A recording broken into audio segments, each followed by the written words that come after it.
Okay. So, pag-aaralan natin ngayon ay yung mga nilalag sa Bell Logbook, no?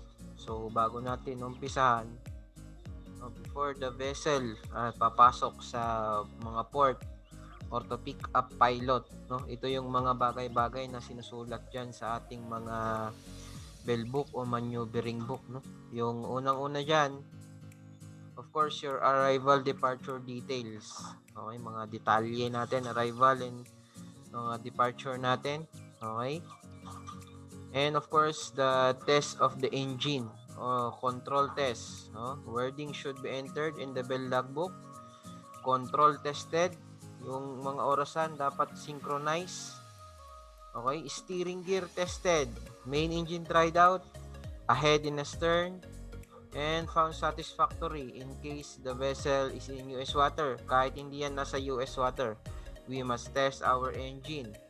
And when thruster are ready and tested, of course, lalagay yan ng departure drop and forward up. All departure ROBs or yung mga remaining on board natin. Okay? Fuel oil, diesel oil, yan, ngayon. And conning of the vessel taken over by the master. For example, ikaw yung third mate and magkokon na si master o siya na yung magti-take charge sa barko natin. So, isusulat natin yung mga timings niyan, no? For example, we will write to 1600. Okay? Then, put the event. Ano yung mga event? Main engine tested. Ganyan. Okay? Steering. Yan. Clock synchronize. All found satisfactory. Yan. All found satisfactory. Lalagay natin dyan. Okay? Sa ating unang-unang susulat sa ating bell logbook.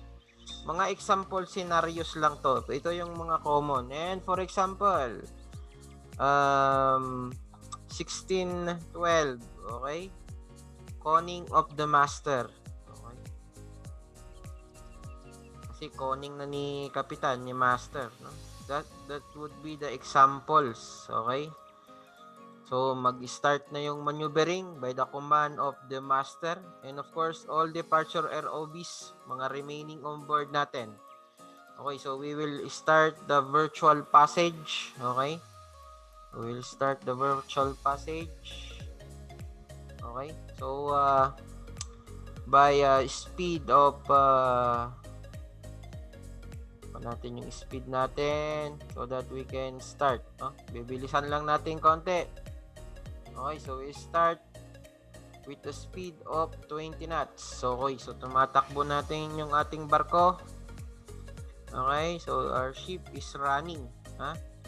So, mga important reminders, Of course, before a vessel will enter into a port, no? Tinetest yung engines, mga steering natin, and of course, yung mga horn, okay, mga whistle natin, tinetest yung mga yan. Huwag niyong kakalimutan yung mga bagay-bagay na yan before entering the port. And make sure that everything is under satisfactory. Okay, so ilalagay niyo dun sa bell book na satisfied kayo sa mga yan.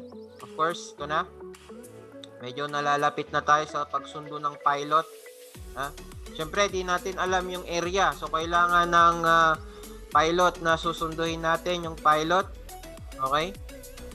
So, yan. Nire-ready na yung mga kuwan dyan. Yung mga pilot ladder natin. Pre-prepare na yan in everything. No? At natawagan na rin natin yung BTS, of course. With the communication with the BTS, natawagan na natin. At yan, malapit na nating ipipick up yung ating pilot. Okay, susulat natin mamaya also sa ating bell logbook yung pag-pick up ng ating pilot with our time. So, yan. Mamaya, yung oras natin. Of course, magpapara ako dito sa ating pilot station. Okay? Then, we will proceed. Okay, so mag-slow down na ako. Okay, so babagal tayo so that we can pick up the pilot. Okay, medyo abanti lang natin konti, syempre. Dito nagmamaneuvering na tayo, Nagmamaneuvering na tayo. Okay? So, malapit na natin masundo yung pilot. By the way, sa chart nga pala, yung pilot is diamond, ha? Diamond yung sign kung saan pinipick up yung pilot. Napaka-importante yan, yung pag-pick up ng ating pilot. Okay? Ayan, malapit na tayo sa pilot station. Ayan ang pilot station na tinatawag. Okay. So, stop muna tayo. Tigil muna tayo. Then, we will pick up the pilot. Okay, for example, 16:15. We pick up the pilot. Ay, sulat nyo dyan sa mga log nyo. 16:15. Ha? Pilot on board. Ha? Of course, akit yung pilot. Akit dyan sa bridge. Siyempre, naka-slow down lang yung barko natin. Ha? And depende yan. Minsan, tinatawag na nung pilot yung susunod na course. Ha? By the way, the pilot is the assistant of the captain. No? Entering into waters. Ha? So, magkakaroon din sila ng ilalagay din natin yung time ng master pilot exchange carried out. So, for example, 16:16 sabihin na natin dyan, ha? No? Pilot and master exchange, ha? Exchange carried out. Sulat nyo lang yan. Yan o, same thing din dyan, ha? Later on, yung name and location of tags in use. Kasi minsan, pagdating na ng pilot, dumarating na yung mga tugboat, ha? So, kakabit na yung tugboat. Ililista din natin yung name of the tug. Okay? Name of the tug and the location of the tug, if it is forward or aft. Kasi commonly sa mga bulk carrier na mga normal, dalawa, no? Pag sa mga capesize, tatlo. Sa mga malalaki talagang mga tanker, no? Limang mga tugboat. So isusulat mo yung mga location nila. Nasa gitna ba sila, forward, up, and also the name. Don't forget the time also, the time na nagkabit na sila. Itatawag naman yan ni shipmate, no? Yung mga yan, in case. Okay, so let's proceed sa ating biyahe. Okay, so meron na tayong pilot. Ha? So, mapuproceed na tayo ulit. Papaanda rin ulit yan ni pilot. Yung ating barko, no? So, yan. Andar na naman tayo. Oh. Bakit ako nagmumotor? Oh, bakit daw siya nagmumotor? Okay, balik tayo sa music natin. Okay, proceed lang yan. Umaandar yung barko natin. Huwag kayong mag-alala. Ha? Ayan. Okay, by the way, later on, ipapakita ko yung mga dapat pang ilagay dyan. Okay?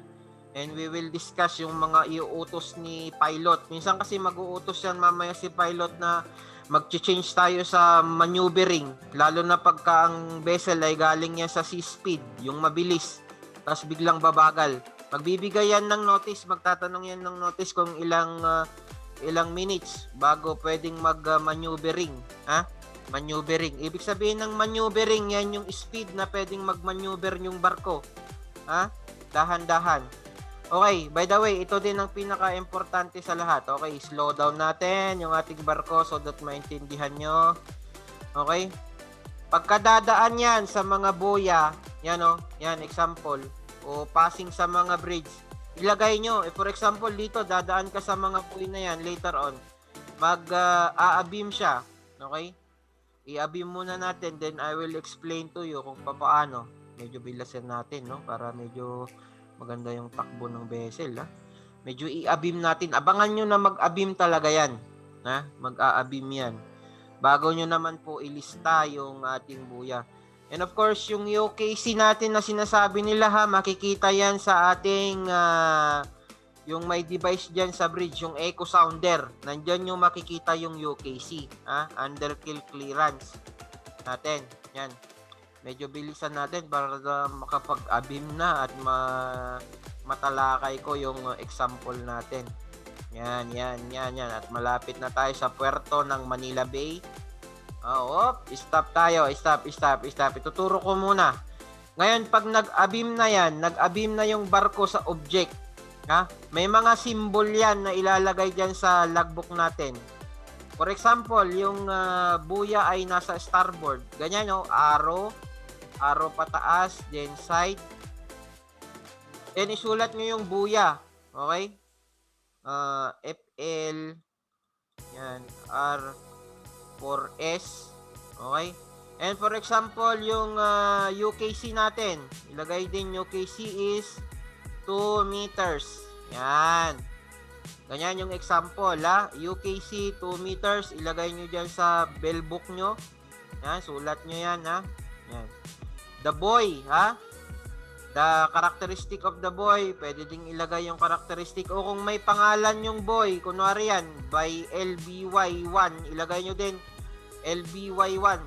Okay? I-adjust natin so that we can write the LBY1.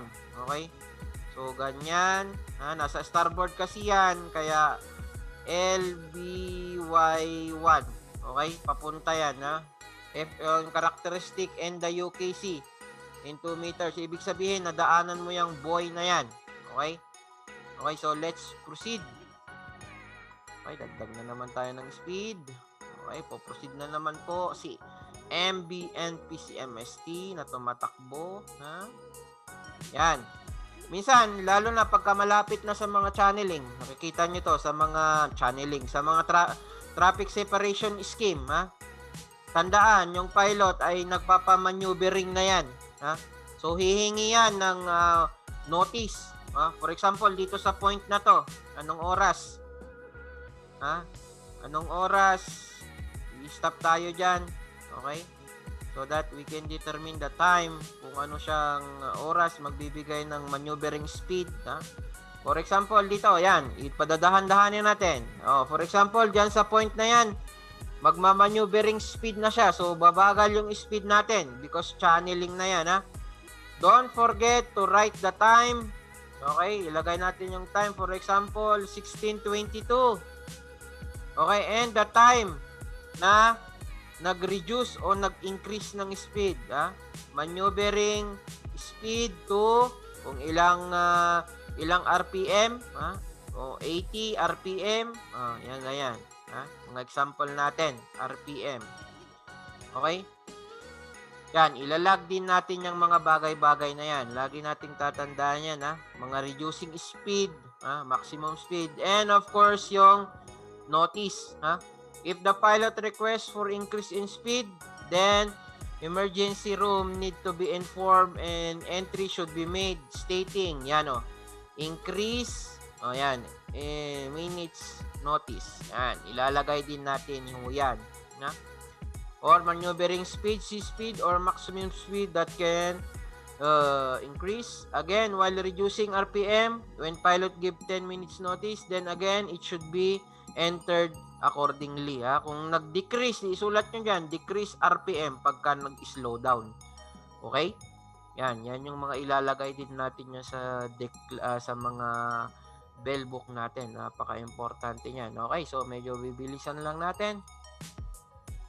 Yan, boom. Kailangan lang nating bilisan muna, ha, so that mabilis yung andar natin. Don't forget, pagka dumadaan sa mga buya, yung the time, okay? Isulat nyo yung time, ha?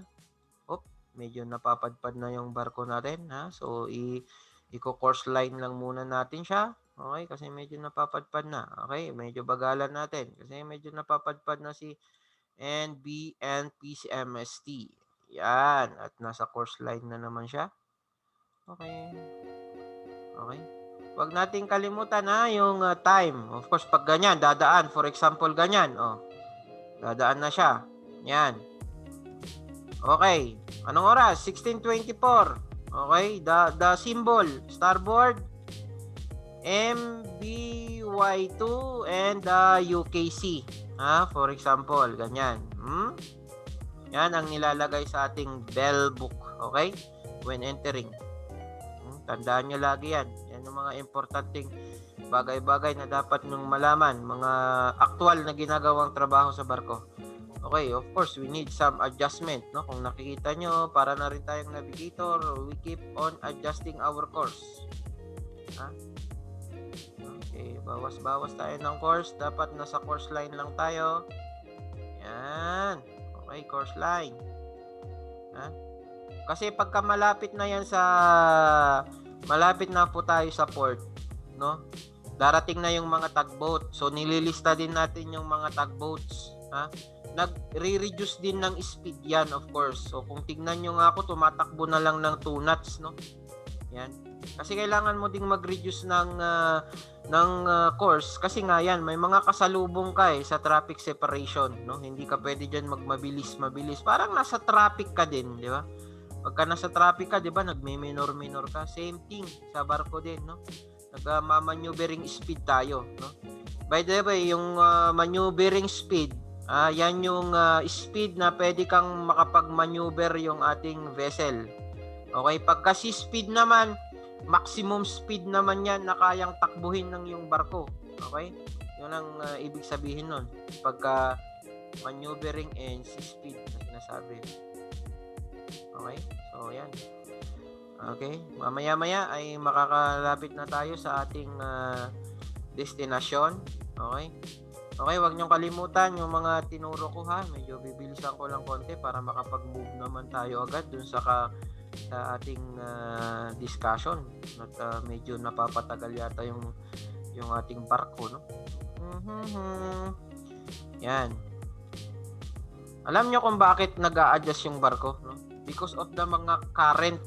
May mga current kasi kunwari, yan, no? May mga current na nakaka-effect. So, ang tinatawag, by the way, itong dotted line na yan, vector yan, okay? So, yan lang yung sinusunod sa course line mo. Yan lang sinusunod mo sa course line. Lalapat ka't lalapat sa iyong course line. Basta yan yung sundan mo. Okay, so medyo malapit na tayo sa puerto, no? So, huwag niyong kalimutan yung mga dinadaanan natin. Okay? Huwag kalimutan yung mga time. Okay? Yan, yung mga time natin. Huwag kakalimutan, ha? Napaka-importante niyan. Okay, okay, dagdag na rin natin habang nandito tayo, ha? Slow down lang ako konti so that maintindihan nyo. Okay, pagka naisa sa starboard, ganyan. Ha? Pagka nasa port side naman, ganyan. Tapos kung both sila starboard and port side, ganyan naman. Ganyan. Ganyan yung mga symbol sa mga buya and lighthouse. Hindi lang sa mga buya, pati mga lighthouse, ganyan yung ginagawa. Lagi yung tandaan yan, okay?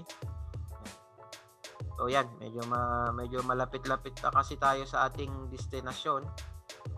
So medyo bibilisan ulit natin para makarating tayo sa ating destination. So yan yung mga nilalagay sa mga bell logbook pagka dumadaan tayo sa mga channeling, sa mga traffic separation scheme. Lagi nyung tatandaan yung mga yan, ha. Pagka dumadaan ka, yan. And of course, pagka nag-take ng mga fixed position, ng mga running peaks, saka mga fixes, okay? Nilalagay din natin yan. Huwag nating kalimutan na ilagay yung mga bagay-bagay na yan. Okay? At medyo tumatagilig na yung ating barko. Mag-slow down lang ako so that I can return to my course line. Yun yung sinasabi ko, pag masyadong mabilis yung barko, no, ay sigurado talagang magiging mabilis din yung buhay, no. Kaya meron tayong tinatawag na maneuvering, sea speed, yan. So yan, susundan lang natin yung course line natin, ha. Ito nga pala yung timon niya. Yan. So yan. So, malapit na tayo sa ating destination. At kung mga malapit na sa ating destination, of course, ituturo ko din yung iba pang isusulat dyan. Ha? Especially sa mismong maneuvering na. Pag malapit na tayo sa pantalan o sa puerto. No? May mga bagay-bagay kayo na dapat malaman dyan. Na? Ito, mga parating na. Ha? Kasi pagka malapit na yung vessel sa port, darating na yung mga tugboat yan. Darating yung mga mag-a-assist. Mag-a-assist na yung mga tugboat sa inyo. Okay? Tandaan nyo yan. So, ililista natin yung pangalan ng tugboat, and of course, kung saan sila nakaposisyon. Ha? Kung saan sila magpo-position yung mga barko na yan. Ay mga tugboat na yan. Yun yung mga bagay-bagay na ililista natin. Okay? Huwag nyo kakalimutan. And of course, yung mga telegraph kasi ngayon, may mga printer na kasi yan, no? mag-isasabi niya yung time, nandun na lahat, nakalag na yung time doon. Pero pagka wala siyang printer, ha? Okay, idadako natin dito. Ganito yung gagawin natin dyan. Okay, so slow down lang ulit tayo. Mag-stop lang ako so that I can discuss to you. Pag wala siyang printer, for example, ilagay natin yung time. Nasaan na yung time? Okay, where is the time? Yan. Makakapag-explain tayo. For example, no, at 16:30. Yan. Sulat nyo. Dead slow ahead o slow ahead. O 16:30, slow ahead. Yan, ganyan. May mangyayaring mga ganyan, no? Sunod-sunod 'yan. Then mamaya-maya iko-command na naman ni pilot. O galing kayo ng slow ahead, sasabihin na naman na up ahead. Okay, susulat na naman natin yung time. Kunwari 16:32. Up ahead. Yan. Susulat mo din yan. Up ahead. Okay? Ganyan, ha? O, di kaya 16, sunod na naman yan. Mag-astern na naman siya. Atras na naman siya. So, the time and the command, yung event. Okay, yan. Yan yung mga isusulat nyo, ha? So, okay. I-ready ko na naman. Under na naman tayo dahil malapit na tayo sa ating destination. By the way, yung binabiyahe nga pala natin, yung barko ay papuntang Manila Bay. Ha? Manila Bay. So, ito yung mga bagay-bagay na dapat nyo ding malaman. Pero pagka may printer na yung barko, automatic na kasing nagpiprint yun. Ha? Kaya, hindi na tayo medyo nahihirapan. No? Yan. So, pero ito yung mga importante, ha? Na nilalagay natin. Yan. Kasi pagka medyo malapit na, okay, medyo bilisan lang ulit natin. 13 knots, takbo tayo ng 13 knots para makadating na tayo sa ating paparoonan. Okay? O, dagdagan pa natin. Ako na yung pilot. Ha? Sabihin ko, maneuvering speed to sea speed. Okay.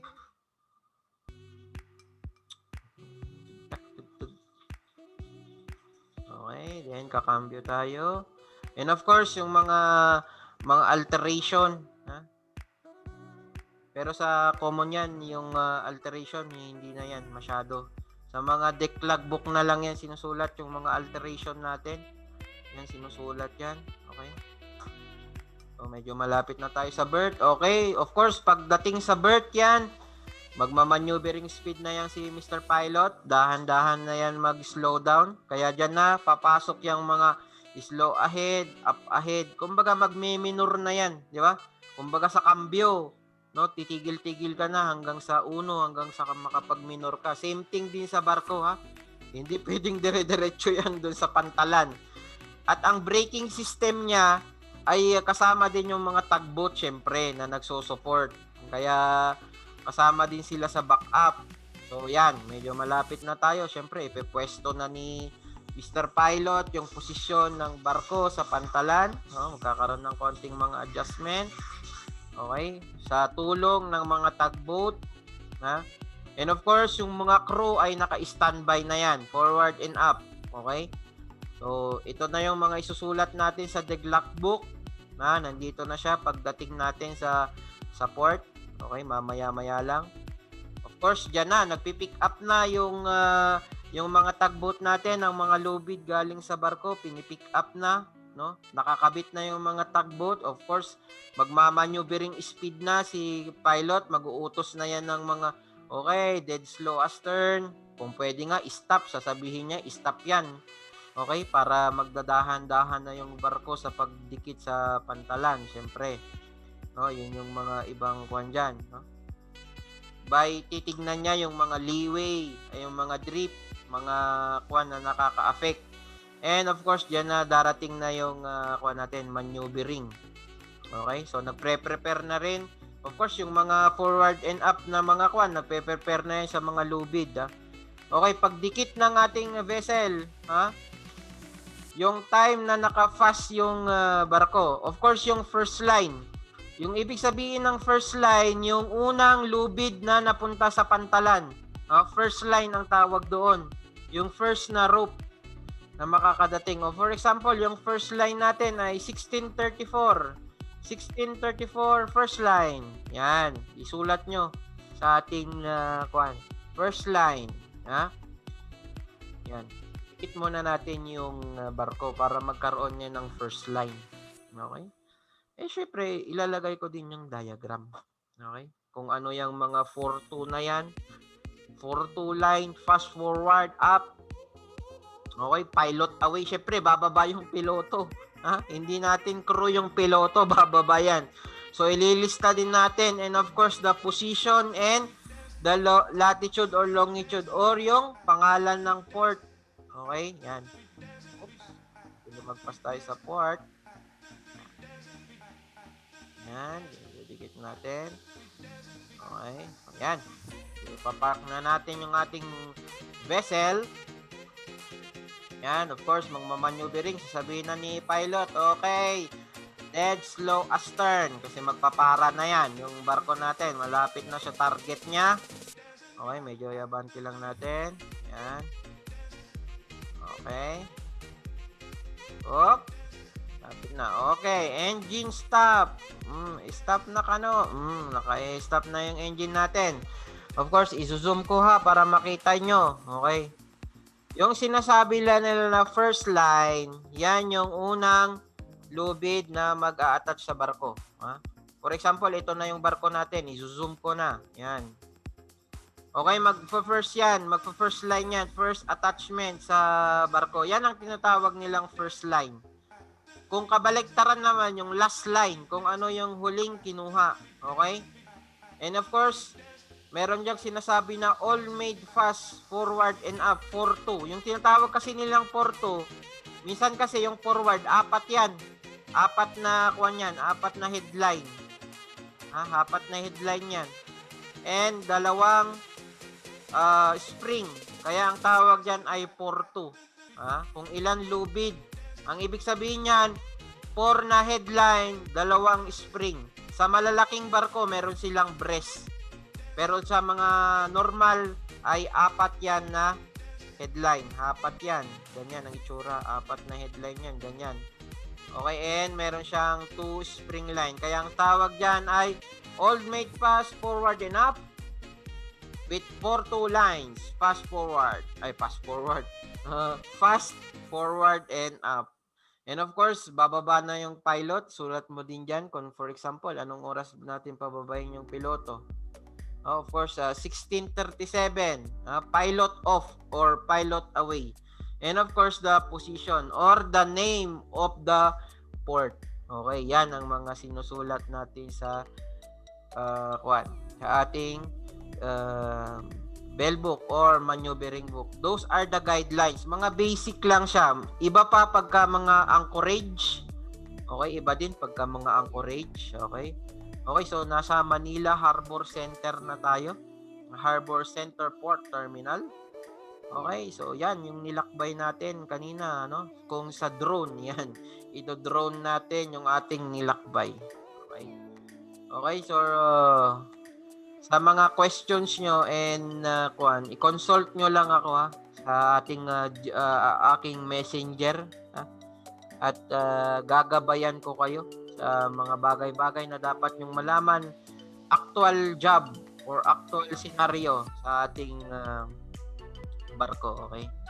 Kailangan dyan ng vigilance, of course, dapat alert, okay, sa mga command, okay? At tama yung nilalagay natin sa ating mga bell book, okay? So, yun lang.